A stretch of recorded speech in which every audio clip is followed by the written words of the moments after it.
Okay, it's gonna glow now. I'm suspecting actually this piece of paper or whatever it is blocking, you know, that manifold nozzles. It glows. Yeah, we're gonna glow now or what?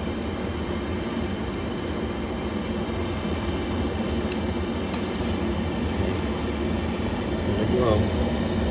Not sure if you can see it. The gas comes out and it's not catching. It's just not catching.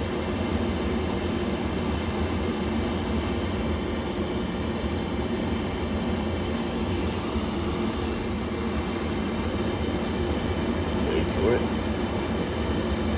Gas valve below. There we go. See that? No flame. No flame. It's just pure gas. And it dies. Gross. So I cleaned the burners and all that. I put in even like a new igniter and a taller one, because the old one was so small. I was thinking because it wasn't touching the flame or whatever. I came to find out that your igniter sits here and the gas is running this way.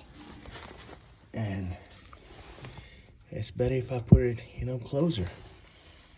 So we're about to do some improv here. Stay tuned. Drilled another hole. We're gonna put a little hole here for the screw as well. Stay tuned. Got it going, baby. Put another hole. And she's smoking hot. Yeah. Improv.